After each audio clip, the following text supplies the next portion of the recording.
Among the Hidden, Chapter 20. Luke feared he'd have to wait months between visits to Jen once the snow started, but the weather proved kind that winter. Most days were dry and clear. He didn't have leafy trees to hide behind, but he had begun to feel safe anyway, crawling through his and Jen's backyards. By mid-January, he could make the entire journey without his heart beating abnormally at all. The odds against someone watching from one of the other barren houses seemed too astronomical to worry about. His only concern was Dad. Dad usually hung around the house a lot during the winter. Without the hogs to tend to, he could easily have been there even more than usual, preventing Luke from ever sneaking out. But suddenly, Dad had taken to heading to town many mornings, yelling up to Luke, "I'm going to the library. You've got something up there to eat for lunch, don't you?" Or, "There's some plastic tubing over to Slayton I want to check out. Tell the boys when they get in from school, you hear?"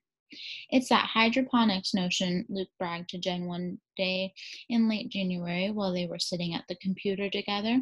"I got Dad all excited about it, and now he's too busy with that to notice what I do." "What's hydroponics?" Jen asked. "It was in one of your books, growing plants indoors without soil, just using water and special minerals." "Oh," Jen said. "Does he think the government would actually let him do that?" "I guess so," Luke said. "Why wouldn't they?" Jen shrugged. "Why does the government do anything?" Luke didn't have an answer to that. Jen turned back to the computer chat room where everyone was debating fake IDs. "Carlos, Mom says they won't buy me one until I'm 18 because she thinks the government wouldn't challenge an adult as much, and maybe they'll be cheaper then." "Pat, maybe Sean and I will get ours by the time we're 90. Dad and Mom have been saving for them as long as we can remember." Yolanda: "My dad says he's waiting to find one that's foolproof. He says there are too many bad ones out there." Jen began typing furiously. "Who needs a fake ID? Carlos, they'd probably get one for you that says John Smith, and you'd have to spend the rest of your life trying to pass for an Anglo. My parents have been begging me to get a fake ID for years, but I won't until I can have one that says Jen Talbot and is really mine. Have you forgotten the rally? We're all gonna get real IDs that say who we really are. We aren't fakes. We shouldn't have to hide." She jabbed the enter button so hard the computer shook. "But Jen," Luke said timidly, "I thought you used a fake ID to go shopping with your mom. It said you were her niece." Jen turned her fierce gaze to Luke. "No, that was just a shopping pass," she said. "I don't like using that either, but I figured I can't fight my parents about everything.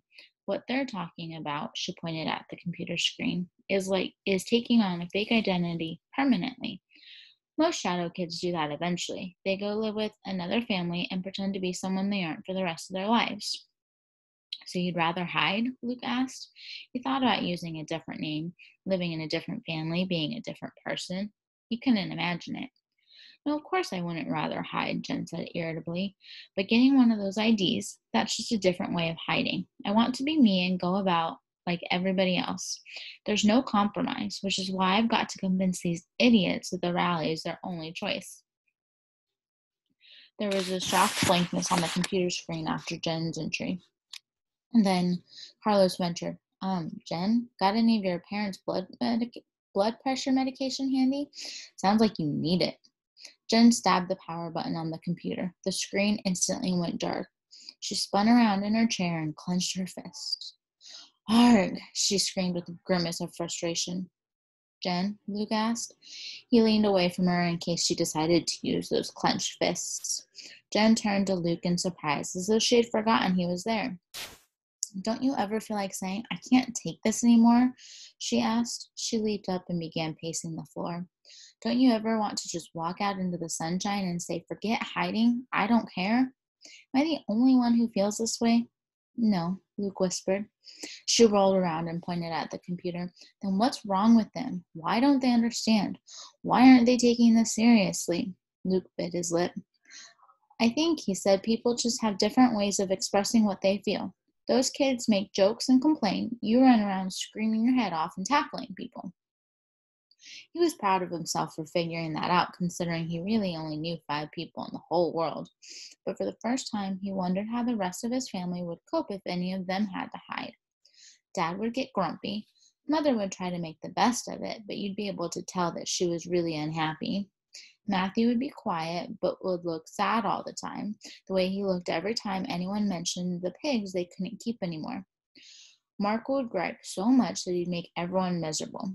For the first time, Luke felt a glimmer of pride that he dealt with hiding better than anyone else in his family would. He thought, Miss. Jen snorted at his explanation. Whatever, she said. She slid back into her chair by the computer. But the rally's in April. I've got 3 months to make sure everyone's ready. She switched on the computer and began typing furiously again.